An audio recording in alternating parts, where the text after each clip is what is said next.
போருக்கு நடுவே காசாவில் கொண்டாடப்பட்ட ஈஸ்டர் தினம். காசாவில் உள்ள கிரேக்க ஆர்த்தோடாக்ஸ் தேவாலயத்தில் இன்று ஈஸ்டர் தினம் கொண்டாடப்பட்டது. இதில் பேட்ரியார்கேட் ஆர்க் பிஷப் அலெக்சியோஸ் ஈஸ்டர் மாஸ் நிகழ்வை நடத்தி வைத்தார். இதில் ஏராளமான பாலஸ்தீன கிறிஸ்தவர்கள் பங்கேற்றனர். அமெரிக்க இஸ்ரேலிய கைதியான ஏடன் அலெக்சாண்டர் காணாமல் போனதை தொடர்ந்து காசா பகுதியில் இஸ்ரேல் பிரதமர் பெஞ்சமின் நெத்தன்யாகு தாக்குதலை அதிகரிக்க இஸ்ரேல் ஆக்கிரமிப்பு படைக்கு உத்தரவிட்டுள்ளார். இதனால் காசா பகுதி கடுமையான தாக்குதல்களை எதிர்கொண்டு வருகின்றது.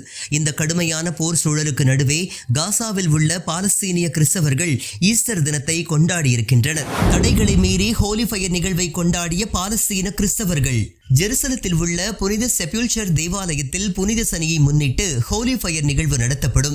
இதற்கு உள்நாட்டு பாலஸ்தீன கிறிஸ்தவர்களும் வெளிநாட்டு கிறிஸ்தவர்களும் வருகை புரிவது வழக்கம்.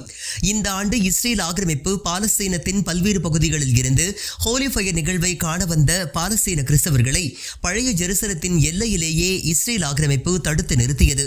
இந்த நிகழ்வு சர்ச்சையான நிலையில் மேற்படி புனித செப்யூல்ச்சர் தேவாலயத்தில் ஹோலி ஃபயர் நேற்று விமரிசையாக கொண்டாடப்பட்டுள்ளது. தேவாலயத்திற்கு உள்ளே நடைபெற்ற இந்த நிகழ்வில் பங்கேற்க முடியாத வெளிநாட்டினர் சிலர் தேவாலயத்திற்கு வெளியே வழிபாடு நடத்தியுள்ளனர். அமெரிக்கா ஈரானின் வழக்கறிஞராக செயல்படுகின்றது.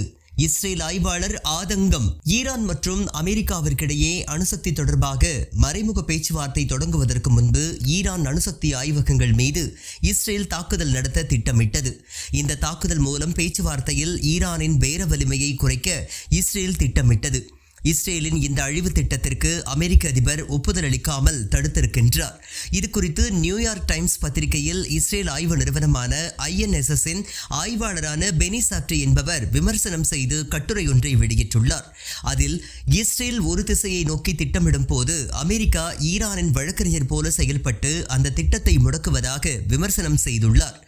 அமெரிக்க தேர்தலில் இருந்து ஈரான் வேறு விதமான முடிவுகளை எடுப்பதாகவும் அவர்கள் தற்பொழுது முன்பை விட வலிமையாக செயல்படுவதாக நியூயார்க் டைம்ஸ் கட்டுரையில் கூறியிருக்கின்றார். காசாவிலிருந்து இஸ்ரேல் ஆக்கிரமிப்பு வெளியேறாது. இஸ்ரேல் உளவுத்துறை அதிகாரி பேச்சு.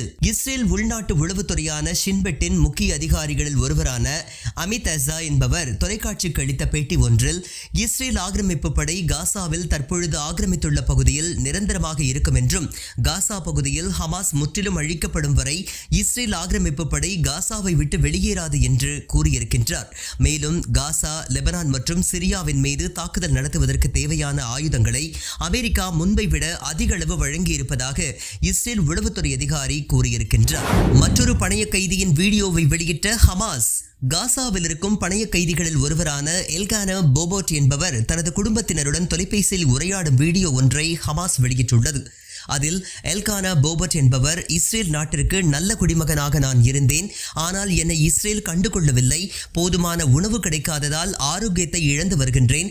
தயவு செய்து உடனே போர் நிறுத்த ஒப்பந்தத்தில் கையெழுத்திடுங்கள், எங்களை விடுதலை செய்யுங்கள் என்று இஸ்ரேல் அரசிடமும் இஸ்ரேல் இராணுவத்துடனும் கேட்டுக்கொள்வதாக தனது குடும்பத்தினரிடம் கூறியிருக்கின்றார். மேலும் அமெரிக்க அதிபர் டிரம்பிற்கும் கோரிக்கை வைத்துள்ளார்.